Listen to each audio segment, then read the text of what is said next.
সিদ্ধান্ত নেওয়া প্রয়োজন। আচ্ছা, আমরা বুঝতে পারলাম। এরপরে দেখব যে আমাদের 121 নম্বর শব্দটি।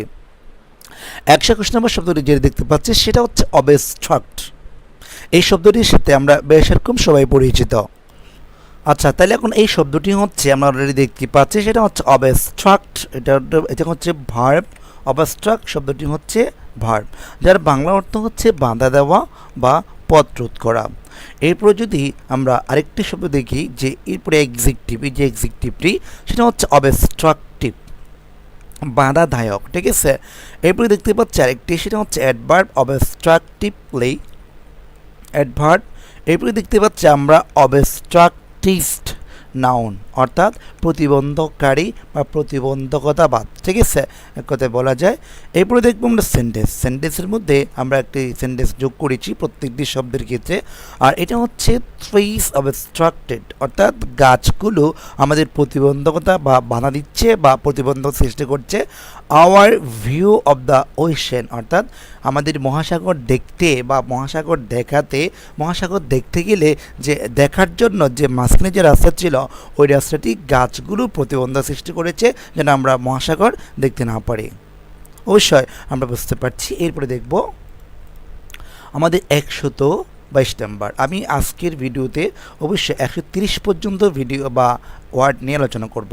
পরবর্তী আরও রয়েছে, আসলে এক একটা এডিটোরিয়াল নিয়ে হচ্ছে অনেক বড় বড় বা অনেকগুলো শব্দ যোগ করে, সুতরাং খেয়াল করবেন শেষ অবধি পর্যন্ত। আচ্ছা, এরপরে দেখতে পাচ্ছি আমরা প্রথমত যে হারাসমেন্ট একটা শব্দ দেখতে পাচ্ছি। ঠিক আছে, হারাস্ট এটা হচ্ছে ভার্ব, এরপরে হচ্ছে হারাসমেন্ট নাউন, এরপরে দেখতে পাচ্ছি আমরা হারাসিংলি অ্যাডভার্ব, এরপরে দেখতে পাচ্ছি আমরা হারেজার, এটা হচ্ছে নাউন। ঠিক আছে, এবার আমি এই সেন্টেন্স বা এই শব্দ দুটো সেন্টেন্স দিয়েছি, তবে আমরা একটু শুরুর দিকে পড়ে দেখি। প্রথমে লিখতে পাচ্ছি আমরা ভার্ব, ঠিক আছে, হারাস্ট, আর এটার বাংলা অর্থ হচ্ছে হয়রান বা নাজেহাল করা। এরপরে দেখতে পাচ্ছি আমরা হারাসমেন্ট, এটা হচ্ছে নাউন, যার বাংলা অর্থ হচ্ছে হয়রানি। এরপরে একটা শব্দ দেখবো, সেটা হচ্ছে হারাইজিংলি, এটা হচ্ছে অ্যাডভার্ব, যার বাংলা অর্থ হচ্ছে নাজেহাল ভাবে। এরপর শব্দটি হচ্ছে হারাইজার, নাজেহালকারী, অর্থাৎ যে নাজেহাল বা হয়রান করেন তাকে আমরা হারাইজার বলি, অর্থাৎ কর্তৃত্ব। ঠিক আছে, এরপর আমরা যে সেন্টেন্স দেখবো, সেন্টেন্সটি হচ্ছে stop harassing those women who are walking on the road, অর্থাৎ এখানে বলছে স্টপ হারাইজিং দোজ ওমেন, ওই মেয়েগুলোর প্রতি হয়রানিমূলক বা নাজেহাল করা উচিত না, স্টপ বন্ধ করা উচিত। Who are walking on the road, যারা রাস্তা দিয়ে হেঁটে যাচ্ছে। আমাদের সমাজে একটা জিনিস একটু ভিন্ন হয়ে গেছে, আর ওইটা হচ্ছে রাস্তা দিয়ে যদি কোনো একটা বা নারী হেঁটে যায় তখন তাকে মাস্ট বি কী করে যে হারাইজিং বা হয়রান বা নাজেহালমূলক বা এই যে ধিক্কারমূলক অনেক আচরণ করে থাকে। সুতরাং এই আচরণগুলো আমাদের বন্ধ করা উচিত, এটাই বলছি। এরপরে যদি আমরা আরেকটি শব্দ দেখি, সেটা হচ্ছে 123 নাম্বার শব্দটি আমরা অলরেডি দেখতে পাচ্ছি, সেটা হচ্ছে টর্চন, এটা হচ্ছে ভার্ব, অত্যাচার করা বা পীড়ন করা। আর একটা হচ্ছে টর্চার, এটা হচ্ছে নাউন, যার বাংলা অর্থ হচ্ছে অত্যাচারী। এরপর যদি আমরা আরেকটি সেন্টেন্স দেখি, সেন্টেন্সটি হচ্ছে যেখানে অলরেডি লেখা আছে হাফ অফ দ্য প্রাইজনার্স, অর্থাৎ হাফ অফ দ্য প্রাইজনার্স। আমরা সবাই দেখতে পাচ্ছি প্রাইজনার্স অর্থ হচ্ছে সাধারণত যারা জেলে থাকে বা কারাবন্দী, এক কথায়। Half of the prisoners died after torture and the starvation. Starvation শব্দের অর্থ হচ্ছে অনাহার বা নাকে বা ক্ষুধার্ত অবস্থায়। টর্চার অর্থ হচ্ছে অত্যাচারে, আফটার মানে পড়ে, ডাইট মানে হচ্ছে মৃত্যুবরণ করা। অর্থাৎ এখানে কথা হচ্ছে যে হাফ অফ দ্য প্রাইজনার, এই যে এখানে লিখে আছে হাফ অফ দ্য প্রাইজনার্স অর্থ হচ্ছে অর্ধাংশ কারাবন্দী।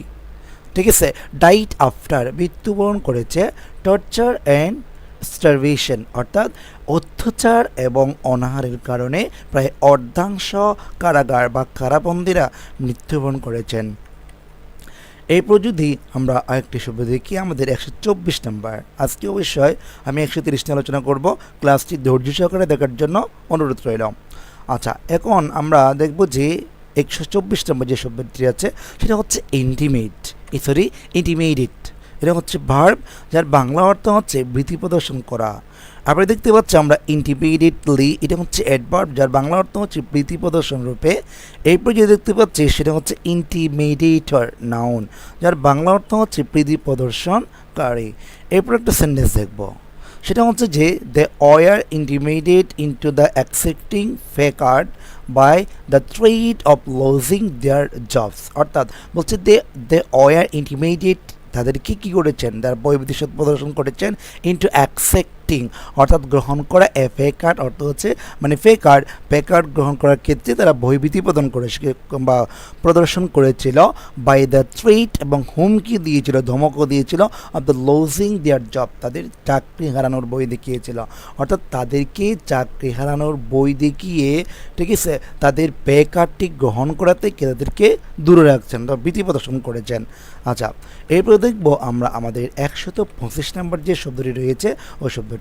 25 নম্বর শব্দ আমরা অলরেডি দেখতেই পাচ্ছি। এই শব্দটিও যেহেতু শব্দটি একটু ভিন্ন, এটা বিভিন্ন যে পত্রিকায়, ইংরেজি পত্রিকায় শব্দটি আমি অবলোকন করেছি, কারণ এই বিভিন্ন যদি কোনো একটা লক্ষণাদিক বা লক্ষণাত্মক বা লক্ষণ যদি আলোচনা করে থাকে, বা লক্ষণ নিয়ে কোনো একটা টিউটোরিয়াল বা আলোচনা করে, তাহলে আপনাকে অবশ্যই এই শব্দটি এখানে আপনাকে দিবে। কারণ এখানে সিমটোমেটিক শব্দটি একটু বড় হলেও এই শব্দটি কিন্তু যে কোনো পত্রিকার ক্ষেত্রে লক্ষণাধিক বা অবিলক্ষণিক এইসব বা এইরকম অর্থ প্রকাশ করার জন্য শব্দটি বেশিরভাগ ব্যবহার করে থাকে। আচ্ছা, এটা হচ্ছে অ্যাডজেক্টিভ, খেয়াল করবেন অ্যাডজেক্টিভ, আর এটার বাংলা অর্থ হচ্ছে লক্ষণাত্মক বা অবিলক্ষণিক। ঠিক আছে, আর এটা দেখতে পাচ্ছি আমরা অ্যাডভার্ব, সেটা হচ্ছে সিমটোমেটিক্যালি, এটা হচ্ছে অবিলক্ষণিকভাবে। এরপর আমরা একটা সেন্টেন্স দেখব।